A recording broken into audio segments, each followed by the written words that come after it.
We're continuing our series related to union with Christ and talking a little bit about faith and conversion and how that's interrelated. And we've been talking about assurance, and I want to just kind of spend a little more time on assurance and what that means.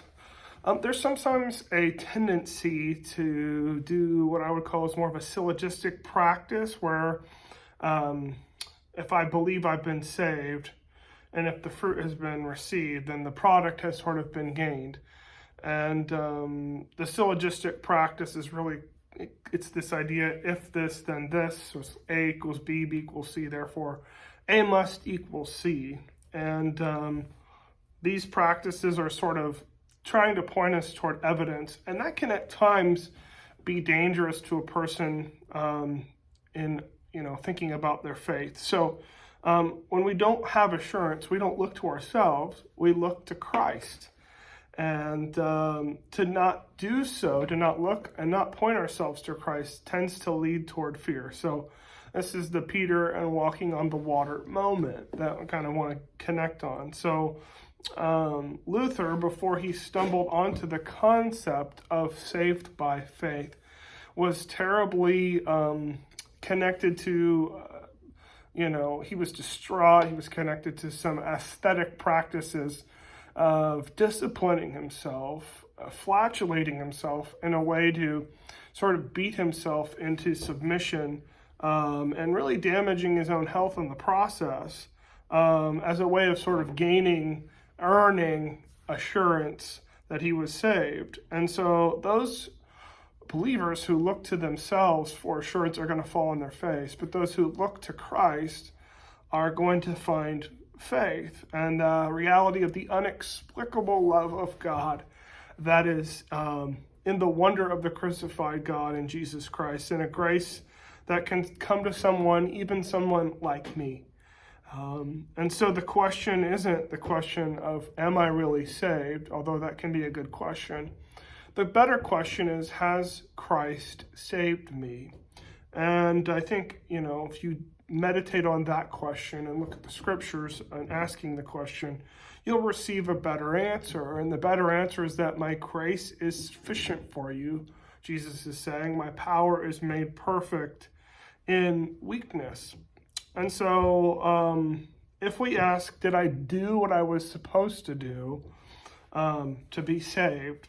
The answer is always a resounding no.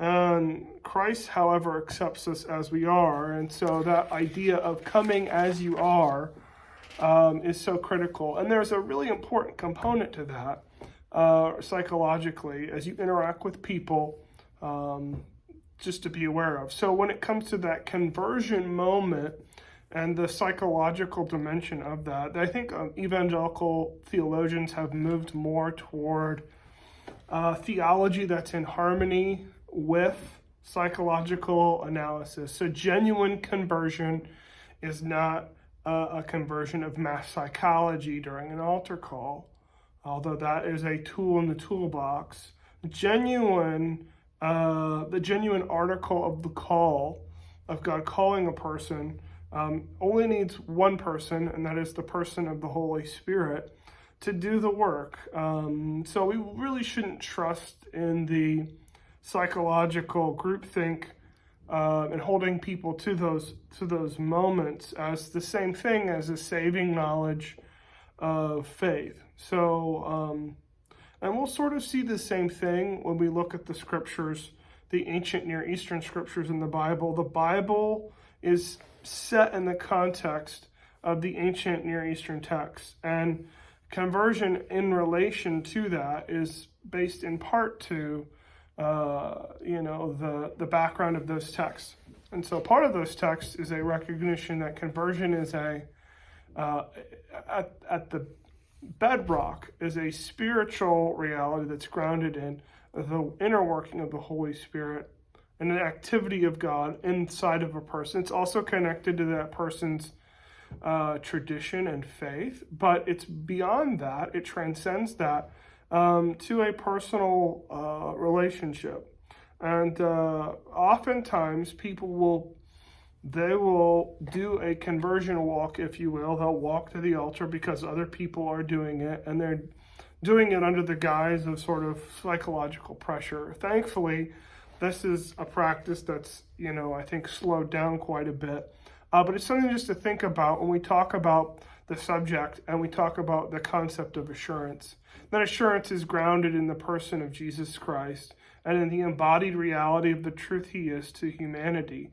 Not just simply some moralism that can be found in a body of believers and in an altar call, but it's beyond that. It's the transcendent reality of Jesus Christ, who died and resurrected, and who is interceding, I believe, at the right hand of the Father at the very moment. And so it's that great mysterious work of the Holy Spirit. That's where that assurance should come from. All right, well, I just want to kind of highlight that. Well, we're going to move on now to talk a little bit about justification.